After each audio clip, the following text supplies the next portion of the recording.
International Women's Day has been around for over 100 years, as have many of the issues still impacting women's advancements. Since 1911, International Women's Day belongs to all women who care about equality, celebrate women's achievements, raise awareness about discrimination, take action to forge gender parity. All activity is valid, and that's what makes it so inclusive. Our panelists today come from various walks of life and are here to share their experiences and insights in our industry. Today we'll talk about what makes insurance a great career and thoughts on their ever-evolving sector and technology, and how they've tackled challenges and maintained a balanced lifestyle. With that, I'll have our panelists introduce themselves. Hi, I'm Barb Dunsmore. I've been with Lloyd for 14 years, and my role is lead senior placement specialist. I'm Bojana Wardell. I have been with Lloyd for almost 18 years, and I work in commercial lines. Hi, my name is Rashmi Massey, and I'm the unit manager for commercial services here at Lloyd SAD. It'll be a year for me coming up in July, so yeah. Hi, I'm Roxana Wackenhut. I've been with Lloyd SAD for 6 years, and I'm the manager of group benefits. Love it. Hi, I'm Emma Mendez. I'm the vice president of HR, and I've been here almost 4 years. Wonderful. Well, thanks for coming to share today. We'll kick it off with the first question. And we're interested in, what sparked your interest in insurance and how did you begin the journey in this field? Barb, we'll start with you. Well, things were a little bit different for me. I started 47 years ago in this business. I grew up in a rural area on the farm. I had to go to the big city to get a job. I'd spent 2 summers driving a tractor, so I decided I needed something else. So that's how it happened. I fell into it. Oh. So my story is similar. I fell into it as well. I was working in a fashion industry in Manitoba, moved to Alberta, couldn't find a job in the fashion industry. Basically went to temporary agency and told them, put me in anything that you can give me. And they found me a job as an insurance assistant with life insurance company. I was like, okay, good, I'm taking it. The rest of it's history. Thank you. My story is a little different here. I moved to Canada more than about 13 years ago. In my previous life, as I would like to refer to it, I was in New Delhi, India, and I was a pretty successful corporate behavioral trainer. I graduated with English literature and gradually gravitated towards training as a career. Did that for quite a bit and then moved to Canada and quickly realized that that niche was something that I could not sort of plunge into immediately. And I chose insurance, as a matter of fact, and I have ever since then been learning. I think what really keeps me going is how dynamic this industry is, because there's so much learning.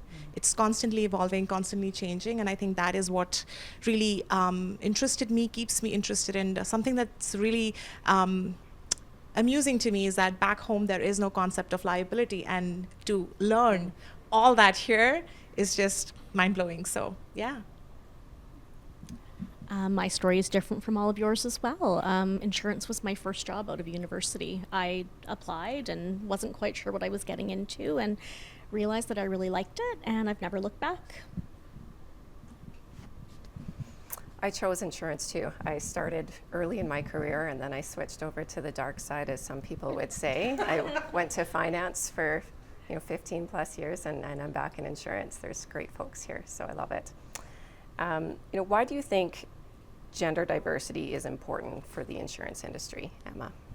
So, I've thought about this a lot over my career, and I think I've seen different phases of diversity just generally and what that's done for myself, but also for organizations that I've worked for. I used to volunteer for an organization called Direct Her, and they were all about getting females on for-profit boards. And so I used to present to groups of people who were interested in learning about board mechanics, etc.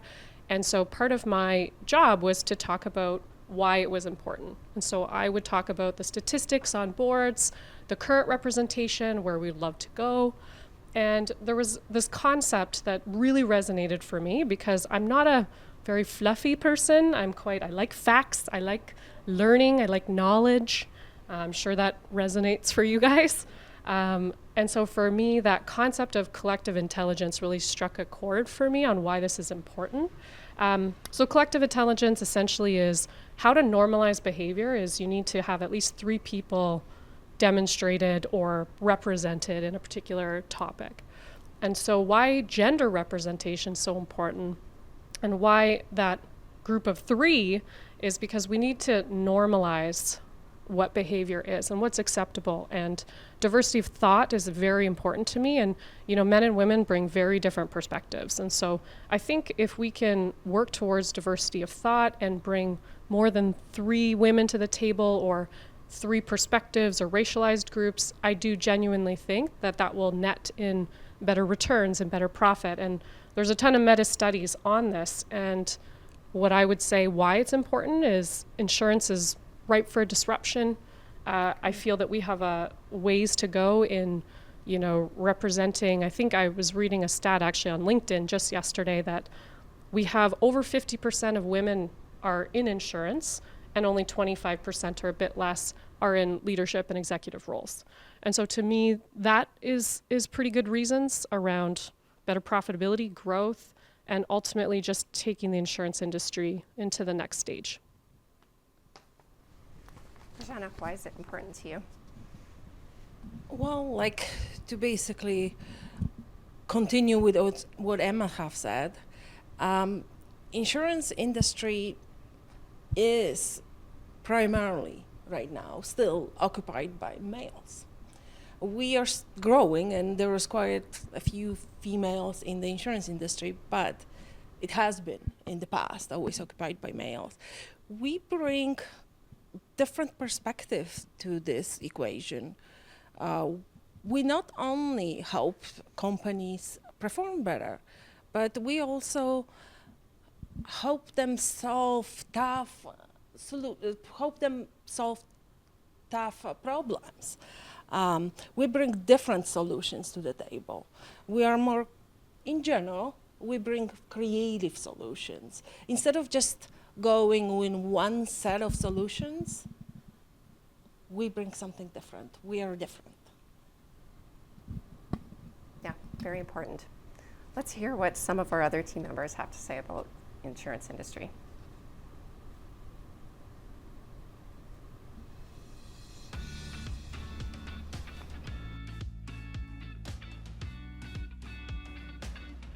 I was really looking for an industry that allowed for growth and that was really stable.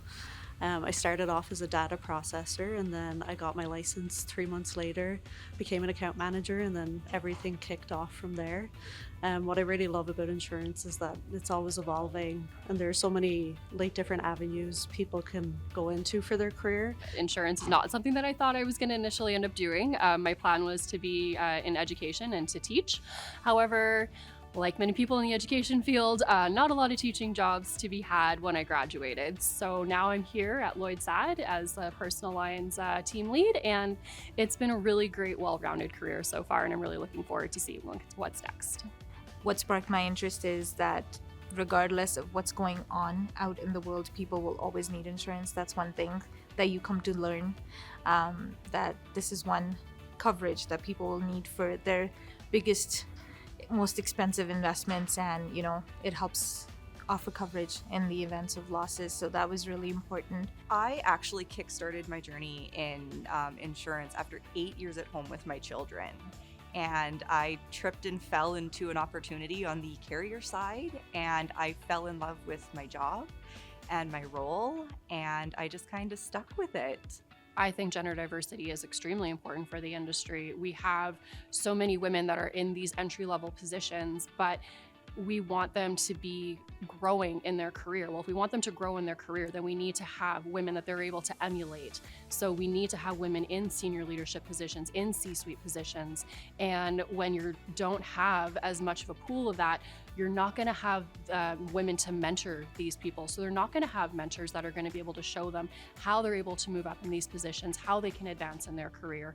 You know, everybody has something different to bring to the table, different insight, different opinions, different strengths. And so we really need to be celebrating that. Gender diversity is important everywhere and anywhere, most importantly because everyone deserves their space. And in insurance itself, I think it's always been a men's world, but it's definitely expanded to having more women-led roles, and it's important because that is how companies show that they are innovative and, you know, they're willing to grow. And because at the end of the day, insurance is part of the communities, and it's very important that we have people from within the communities that clients can associate with. You know, you can share your shared experiences and they can learn something from it. So it's very valuable to have all genders be represented and, you know, make sure that women are not left behind, because it's our time and we're there to succeed.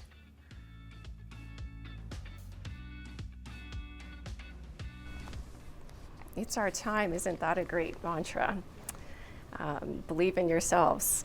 We all know insurance is a great place to build a career, but there's no industry without some challenges. So maybe you can share a little bit of insight as, you know, some of the toughest challenges you've faced as a woman in your career and how you handled them. Shanna.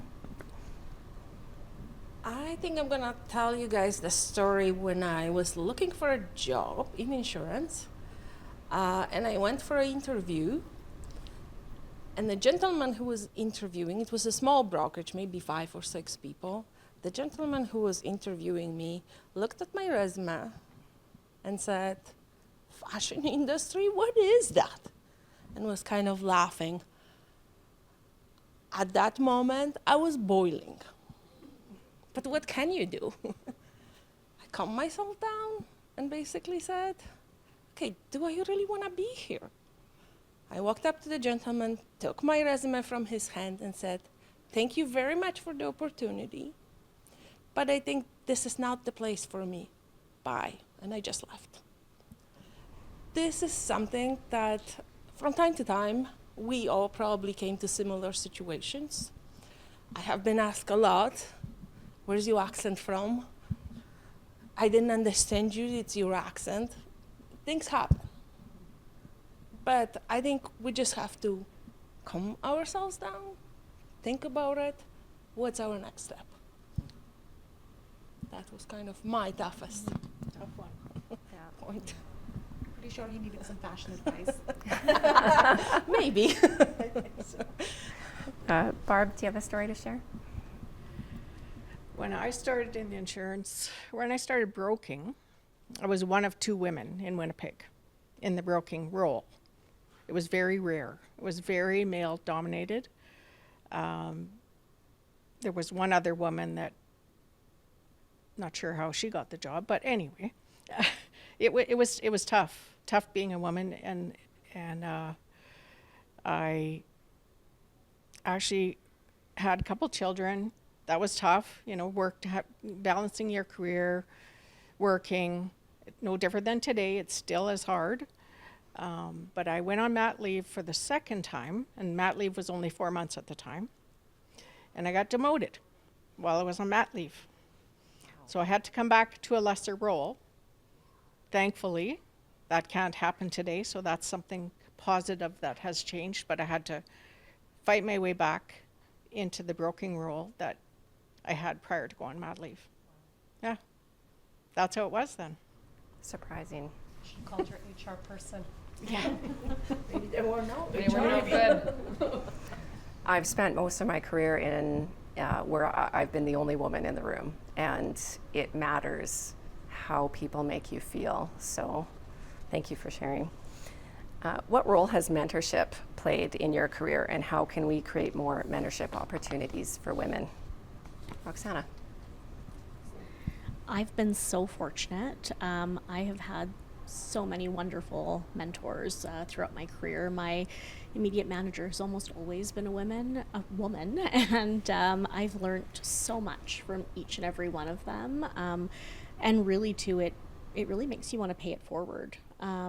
I think in terms of creating more opportunities, I think if you create a culture where it's open to sharing and learning and we can all learn from each other, it kind of organically creates that mentality that we're here to cheerlead each other and support each other and help. And I think that that lends itself just naturally to more mentorship opportunities.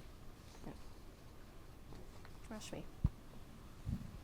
I think I'm a strong advocate for mentorship, to be honest. My career here was sort of projected, it sort of projected in a way through influence by people that I really looked up to. I have a couple of mentors, not only here in this office, but outside of this office, in the industry, outside of this industry, back home in India. There are women who are strong, who are independent, who have shown how success has been over their careers. And I feel like if you want to learn, all you need to do is just ask the right questions, just reach out. There's so much to learn from these women, and you just need an opportunity. Whatever your goals are in your life, wherever you need to be, all that matters is finding that inspiration and finding that person that you can lean into. I'm happy that Lloyd has an internal sort of mentorship program we do for new hires. And that is some amount of hand-holding in the beginning, the initial few months. And I do realize that there would be times, maybe if you are in your role here for over 2 years, you'd still need some amount of hand-holding, some amount of advice or guidance, in which case, feel free to reach out. Feel free to reach out to these women or these men or whoever you look up to. Reach out to them and say, hey, I want to further my career, or I'm facing struggles with understanding how to maneuver my role here. And learn from that, learn from their advice. There are lots of organizations out there. There are lots of boards. For instance, I am currently with the Young Broker Board here in Alberta. We do a lot of networking events. So don't hesitate in reaching out outside of this office and mingling with the industry peers and seniors and making those connections. You never know. You never know which connection will help you going forward, at which point in your career. And the more people you know, I think that'll give you more opportunities to look for mentors and capitalize on that. So, yeah. Do you mind if can I jump Sure. in on that? Do you mind? Yeah. I oftentimes in HR, you are working by yourself. And so I've, from a very young age, thought I need to build a community of support. And I remember I had this, she was an employment lawyer, and I just thought, God, she's so cool. And I thought, I want her to mentor me. And that's what mentorship is all about. You know, mentorship is when you're learning from someone else. Managing is that relationship you have with someone directing your work. And then coaching is about you solving your own problem, and it has nothing to do with the outside person. And so mentoring is about finding someone you want to emulate. And that person may not be in your line of business. But I remember asking her formally, I said, would you be my mentor? And, it surprised me how emotional she got about it. And I was like, oh, I just want to have a few meetings. And yeah. And she, she took it as such and took it as an honor. And I, still to this day, I would call her my mentor. And I think what I love about that is, when you're thinking, oh gosh, should I ask that person to mentor me? Don't take for granted what that does for them as a person as well. And I think inherently people are good and they do want to help others. And then I just have one more thing about allyship. And, we talk about mentorship and allyship. I would say for me, the most influential people in my career and helping me take that next step have actually been male colleagues. And it's been men in positions of power who, when I'm not in the room, they've spoken positively about me.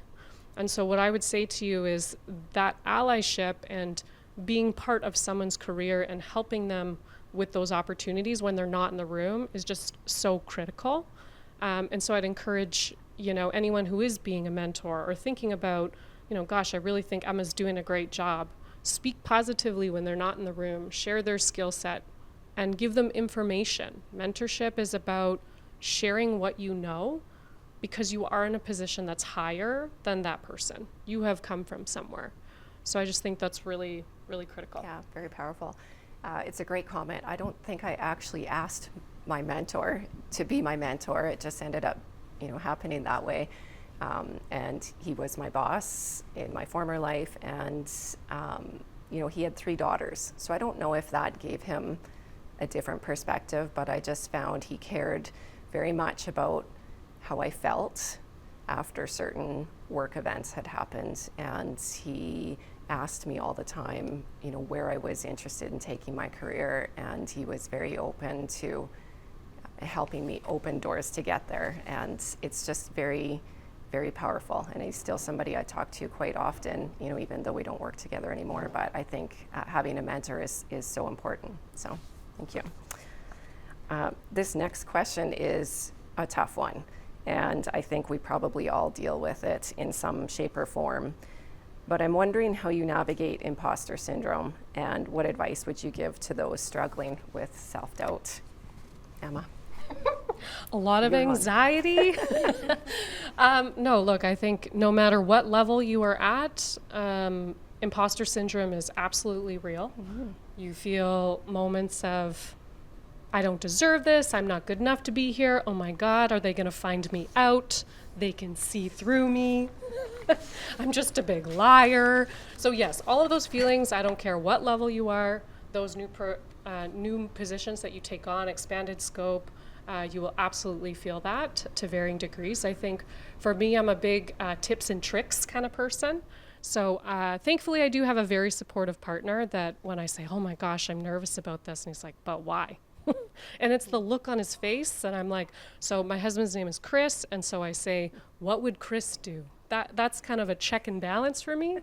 I learned this fun fact about diversity around, women are typically promoted based on their achievements, and men are promoted based on their potential. And so that has always resonated for me. My husband would take a next job when he's 25% qualified, and I'm like, am I there yet? Have I demonstrated the behaviors?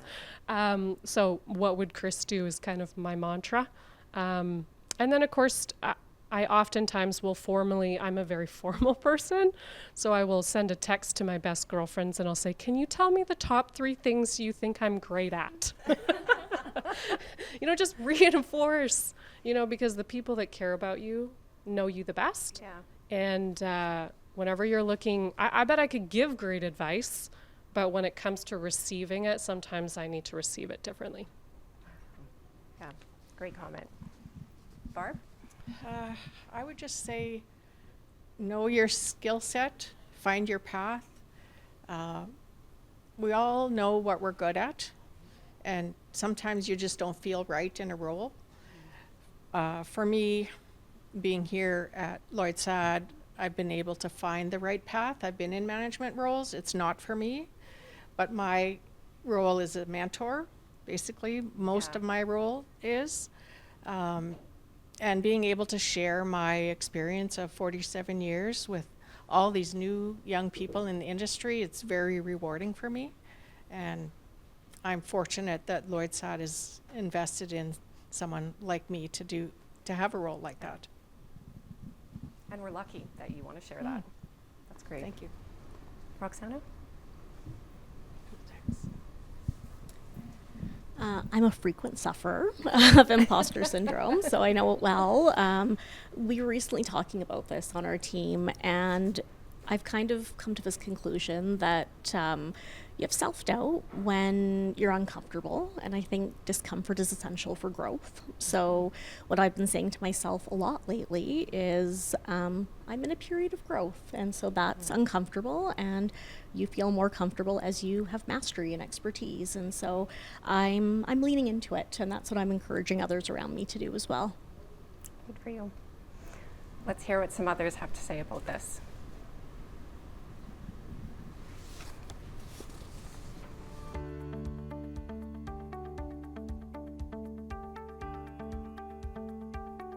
So my juiciest challenge actually almost fits perfectly with International Women's Day because I was very new in the industry and I was told by a man that I didn't understand because I was just a woman. And his words really drove me to pursue the opportunities that I had in front of me. And I am where I am in this industry because a man told me I was just a woman. So one of the more difficult moments in my career, specifically gender related, would be getting ready for a leadership meeting and attending with a whole group of men. And I was getting ready to present for the meeting, and that was an opportune time for somebody to come and ask me if I could order lunch, if I could be the one to order sandwiches for the meeting that I was presenting at. So that's probably one of the most impactful moments of my career, where I really realized that stereotype and that issue. How to deal with it, I think you just, to try and have a little bit of humor in it is always important, but also don't shy away from addressing the fact that that's not okay. I feel like as a young woman in a new field, I often get judged on my ambition and drive to succeed, and I have to remind myself that every career has its own challenges. And we all have started somewhere. It doesn't matter where, but we all have started somewhere. And to overcome this, I simply distance myself from people that don't support me and offer the indifference. And instead, I surround myself with amazing people that encourage me, offer their guidance, and are simply and genuinely happy for me. There's not a day that goes by where I'm not feeling some sort of insecurity about myself, and I think it does come down to the fact that women are ridiculed on the daily based on how they look, how they act, if they're smart enough, if they're talented enough, the list goes on. So I've always been a very big advocate for, if you don't like something about yourself, change it or work towards it. But I think at the end of the day, it comes down to how you're treating that relationship with yourself. Sometimes I find myself thinking, how did I end up here, or am I really qualified to be in this position? When I do have those times of self-doubt, I really think of all the things I've accomplished over the last 12 years and the results I've actually driven. And I think that if you don't listen to that inner critic and you just push through, you can really get over that imposter syndrome. I think imposter syndrome is something everyone faces. I don't think it's gender related. I go through it. Everybody I know, I think, goes through that at some point. To navigate it, I say you just be brave. Really know what you want to accomplish in your life and where you want to go, and then be brave and don't let your own self-doubt hold you back or fight you, and seek feedback so that you're keeping your sense of reality real.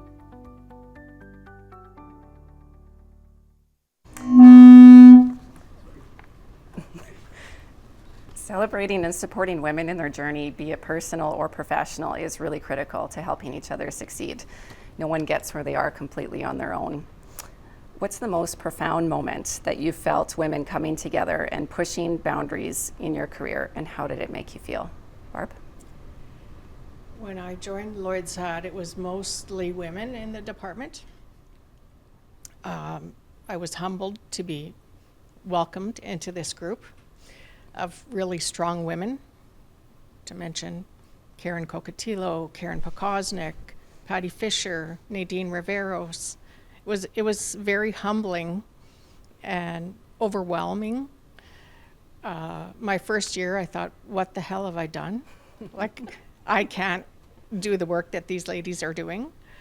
But they were so encouraging and so supportive of me that I built the confidence to know that I belonged with the group.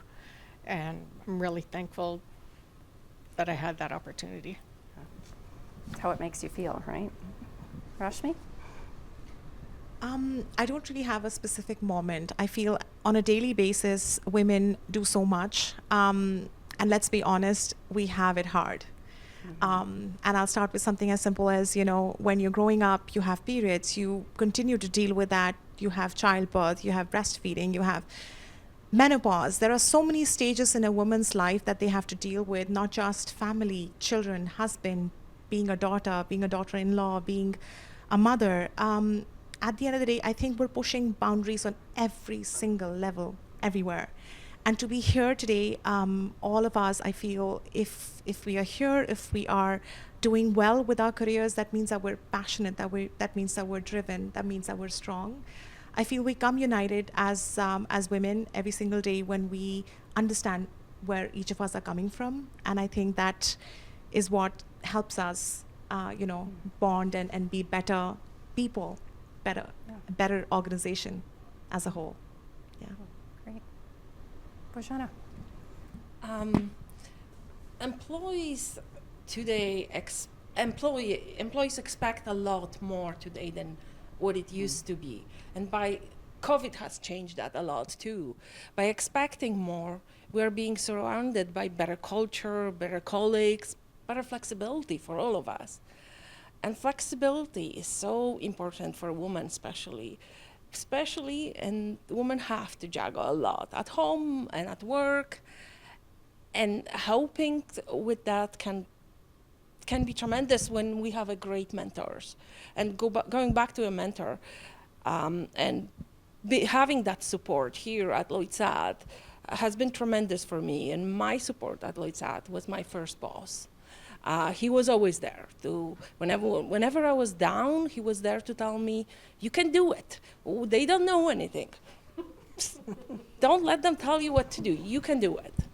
And whenever I needed a little push, he was there to push me. And till this day, I have tremendous respect for him, and I will always, always owe him so much. That's a good point. No one knows your job better than you do, right? So that's how you sort of have confidence in yourself and that. Roxana? When I think about a time where we really profoundly came together, it would be within our team here. We really unexpectedly and tragically lost our leader 3 years ago. And it is really profound when you think about how our team came together and, kind of carried on and served our clients and did it in a way that would have really made our previous leader proud. And you don't really realize it at the time, but it's in hindsight after everything has happened that you sort of have to give pause and think what an achievement that was, that we did that together. Yeah, even to consider, what can I do today to lift somebody else up? It takes, mere moments to do that, to walk around and find somebody and ask what you can do to make their day better. It makes a big difference.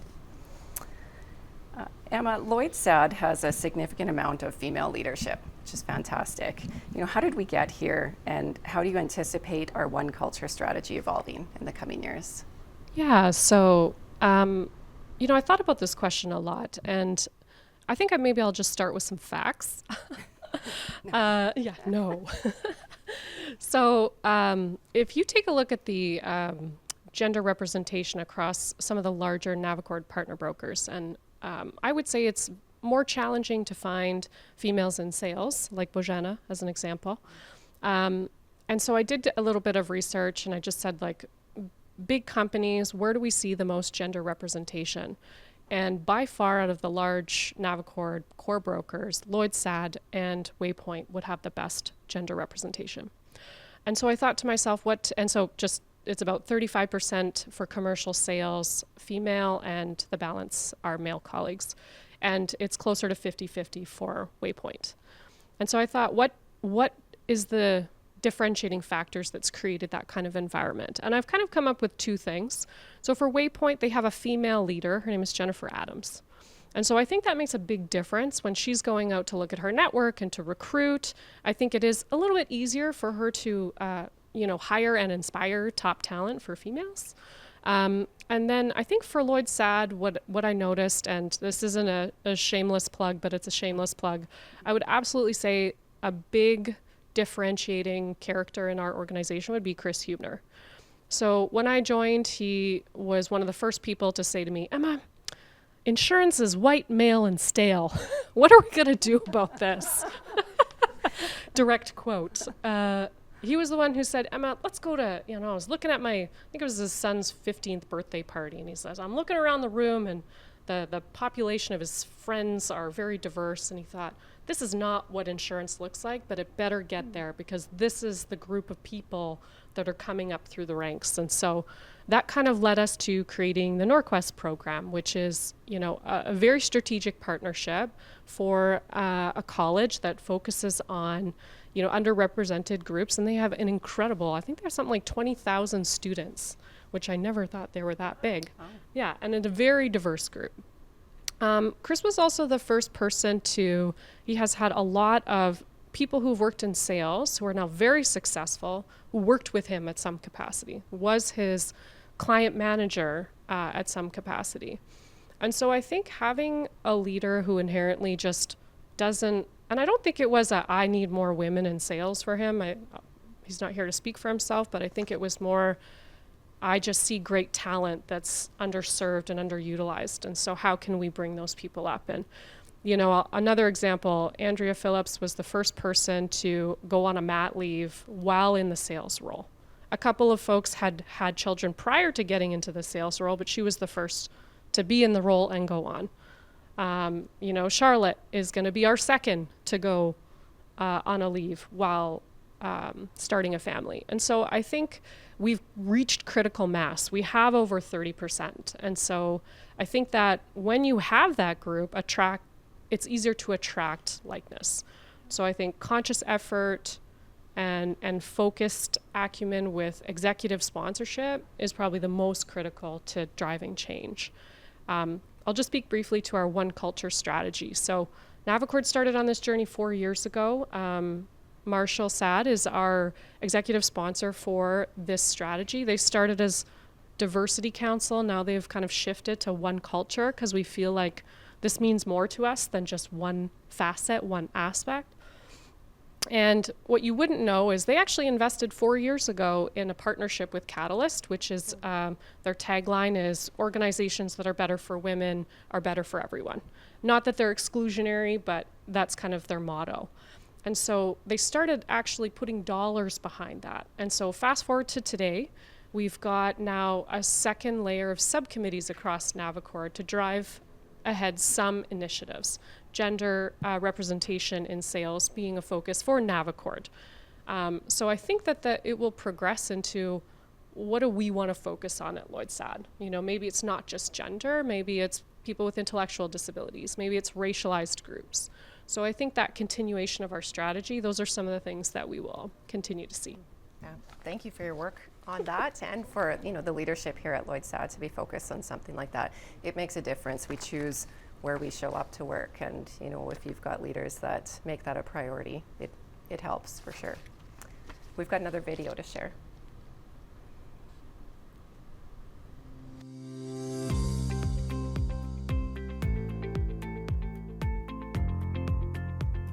Women are pushing boundaries every single day, so it's very important that we are carving our way in success, you know, with every field.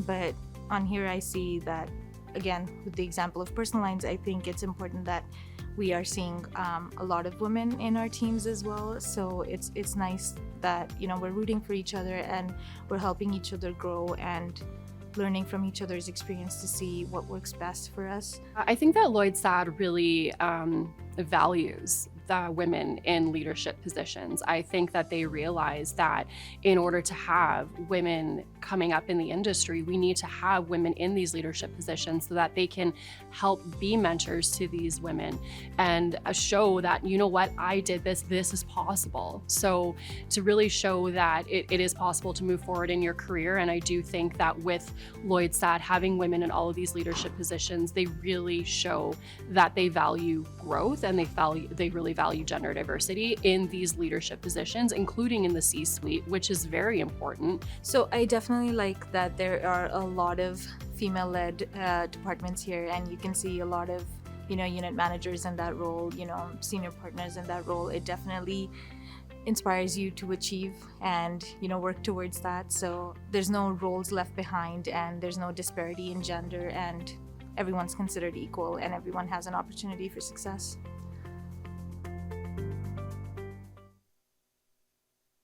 strong female leadership. I had the privilege of meeting Michelle Obama a few years ago. She came through Calgary. We were at the session, and I got to meet her personally backstage after her event. And she is just so inspirational. She does so much for women's empowerment. And she said something that just stuck with me. And it just said, you can have it all. You just can't have it all at the same time. And there's just something about that that really made sense. So if you're focused on a career or your family or a clean house or friendship, it sort of happens in different times in your life. And if you want it all at the same time, it's really hard. You're going to struggle. I think we all see and get information coming to us every day on things that we should be doing, and it's exhausting. So it was a quote that stuck with me, and we juggle this balance all the time. So wondering if you guys can share how you strike a balance between work, family, and personal well-being, and what tools you use to help you with that. Rashmi? So I'll be brutally honest and say, in my opinion, I think that having a work-life balance is a myth. To be honest, there is no balance. You just got to pick your battles and wins every single day, day on day.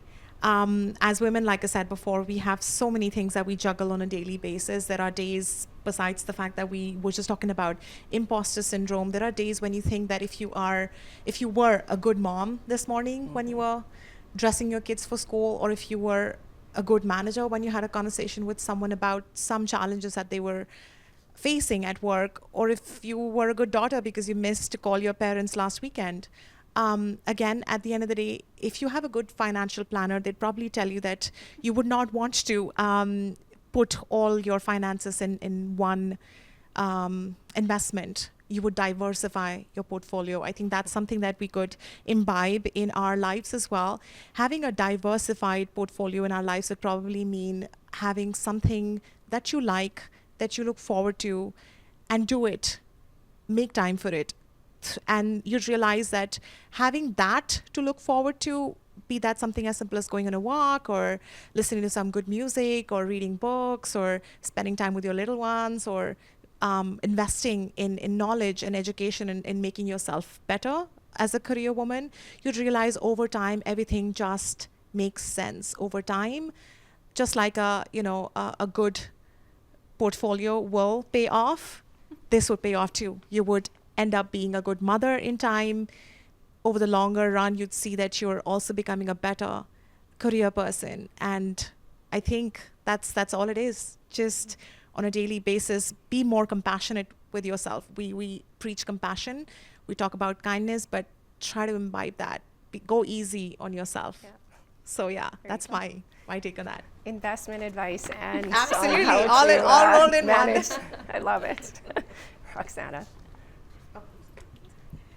I love that, but be kind to yourself. I think we strive for perfection all the time, and that makes it so much harder. I think balance is tricky. Work is gonna demand more some days, family is gonna demand more some days, and I don't think there's any consistent formula. You just have to know your priorities, right? Like, I know that I want to be present and engaged with my family when I'm at home, and I want to be an excellent team member when I'm here, and I just try to keep those things in the forefront of my mind. But balance is tricky, so being kind to yourself is great advice. Yeah, for sure. Know what you want, what's important to you, for sure. Can I answer that one too? Yes, Emma. I love good tips and tricks. My favorite terrible advice that my family ever gave me was, Emma, you can be anything you want when you grow up. You can be anything you put your mind to. Incorrect. Completely incorrect. You have probably 3 things you're good at, unless you're a savant or something. So I think my advice when striking the balance, or how do you prioritize, I would say think about those 3 things that you're actually good at and double down on them. I thought I could be an engineer, and then I couldn't pass physics, so there's that. So I think get to know yourself, understand what you're good at, what your non-negotiables are, but just remember you can't be anything that you want to be. Thanks. Barb, what are some effective self-care practices and strategies for maintaining mental well-being in the face of societal pressures and personal expectations? Those ones are usually higher. Personal expectations, right? I would just say give yourself permission to have fun and laugh at work and at home. Give yourself permission to take breaks, take vacations, permission to fail and try again. And yeah. It's funny you say that. I feel like you learn the most out of failures when you fall down and have to look at it again. That is where we learn the most. So that's how we learn. yeah, for sure. Yeah. We have another video to share.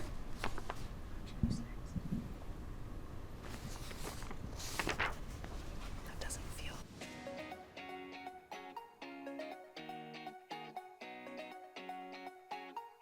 So I strike a work-life balance by making myself being a mom and a wife a priority first.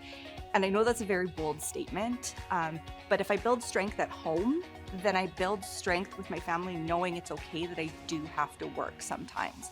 And I do have to be away from them at work sometimes. My favorite saying is that there is time and place for everything. There's time for your work and there's time for your family. Because when you're with your family, they want you 100%, you know. Think about like your family members coming home and they're just focusing on their work and they forget about you and your family matters and your activities. So just switch off and switch on again, you know, and that will help retain a relationship both in a family and also in your work. I think it's important to identify what fills your cup outside of work and what's important to you at work. So for myself, I would never be someone who can work 7 a.m. to, let's say, 9 p.m. That's just not me. No matter how much money you're going to give me, I will never do that. Because I know that I need that home time to recoup and I need my friends and my family and time to myself at the end of the day. And I think it's really important to acknowledge that when you're looking for a job. So if that doesn't fit your bill in your personal life and what you need for flexibility, it's not the right place for you. I understand that work is work and home is home. I try to really have a line there. I know sometimes, you know, on vacation, my emails still keep popping in. Sometimes I'll take a look, but really try to make sure that that time with my family is that time with my family. I think one of the most important things to do to sort of maintain your sense of self and is to really be guarded about what you allow into your life. I am very careful about what I allow in through social media, what I allow in through even just peer interaction or people interaction. I hold boundaries very firm in my life now to keep that sense of who I am and not be influenced so much by other people. So self-care comes in a lot of different ways. I feel everyone does their own thing, but at the end of the day, it's important to take care of yourself, both professionally and personally, just so you have that balance. And you know, if you don't take care of yourself, you can't really bring it forth into your work or into your personal life or into your relationships, either personally, professionally. So it's really important to make sure that you take some time out of your day to indulge yourself, whatever way you see fit. There's some great themes here today that I just wanted to reinforce. You know, be yourself. No one else is like you. Your contributions are important. You know, set boundaries and look after yourself. So before I let everyone go, I just have one more question, and it's for all of you to answer. And you know, if you could give any advice to aspiring females in insurance, you know, what would it be? You can just go down the line. Okay. I've built my career on my integrity. I won't compromise on it. I know I can say no. There's going to be times that something doesn't feel right. And it's scary to stick up for yourself and say, no, I'm not going to do that. That's not right. Yeah.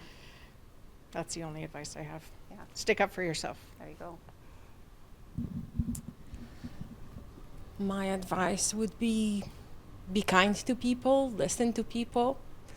You can disagree with people. Because you disagree with someone doesn't mean that you are in argument. and remember that you have to take sometimes time off and relax. I would probably give a couple of pieces of advice to people who are wanting to enter this industry. I think first and foremost, be an absolute sponge. Try to absorb as much learning and knowledge as you can. Knowledge is power. We cannot emphasize on it enough, especially with the changing dynamic of this industry. The landscape's changing all the time. Learn more. The more you learn, the better you get at your role.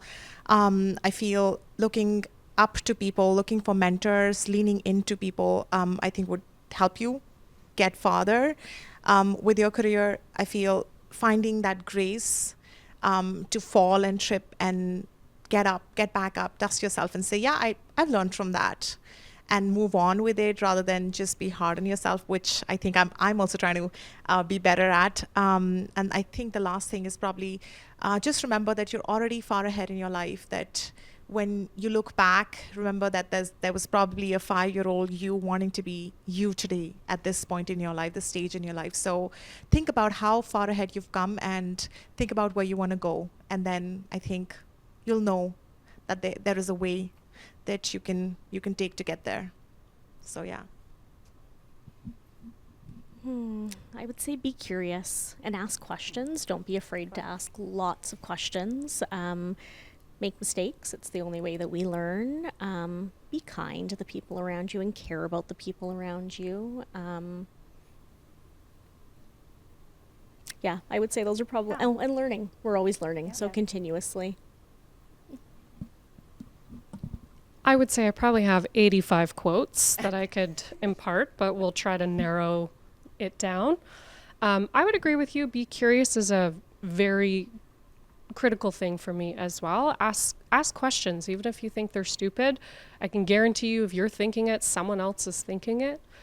I was listening to a podcast, and the last question is given by the former guest for the current guest to answer, and it was, what is the meaning of life?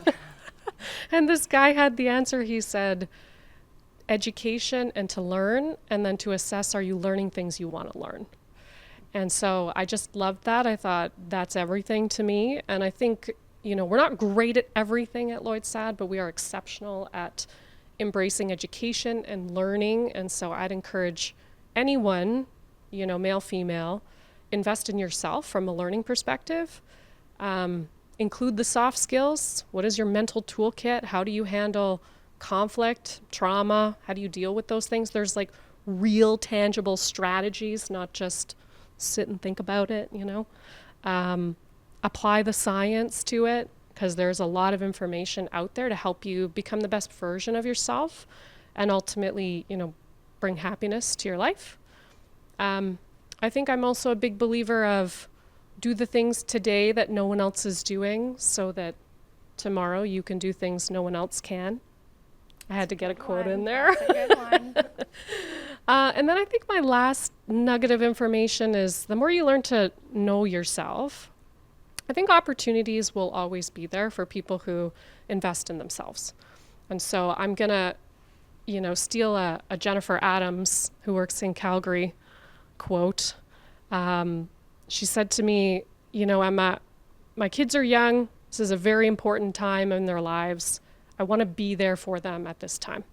And so when she came to Lloyd SAD, that was the most important thing for her, is I still want to be great, deliver at work, be successful, but it's okay to also choose other things at certain points in your life.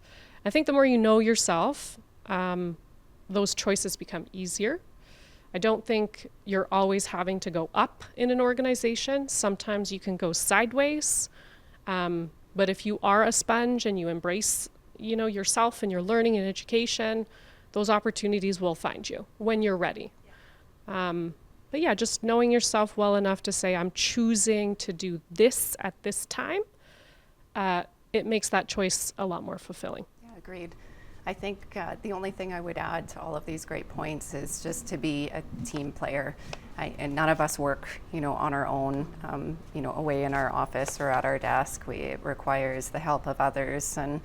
And I think if we're able to embrace that and do the best work we can and help, pass it on to the next person, it's all helpful at the end of the day. So I want to thank you ladies very much for sharing. Some of the stories are, they make you laugh, some make you, almost want to cry, but this is the point of International Women's Day. So thank you for your time. Thank you everybody for streaming in, and happy Monday.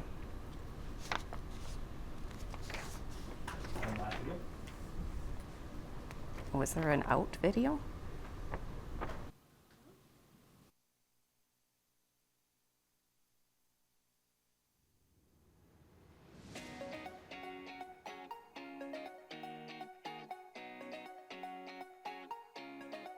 So to drop pearls of wisdom for females coming into this industry is don't take no for an answer.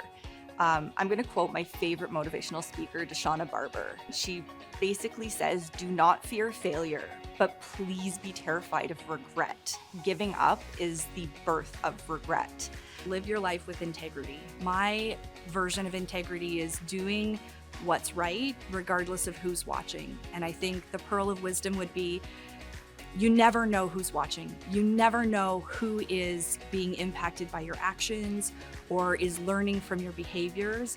So just always be the best version of yourself that you can be. Always try to do what's right, no matter who's watching. Adapt, adapt, and adapt. Whether that comes to your family, your colleagues, or your new clients, you have to learn to read the room. If we're just gonna go straight at them with our own perceptions and values and things that we think are correct, and forget about the party we're interacting, you're not gonna get anywhere far. Always voice your opinion. People might like it, not like it, but it's important that you are offering some solutions, maybe challenging some, inbuilt opinions, bias, whatever you have. As long as you're putting yourself out there, it's really important that you are making an effort, and that's all we can do, because that's how we slowly grow. I think the biggest thing is to put yourself out there, network, find a group of people that you can go out to insurance events with. The insurance industry is actually really filled with people who want to guide you and want growth. So I think going out, networking, and just taking risks, be bold, and don't be afraid to put yourself out there.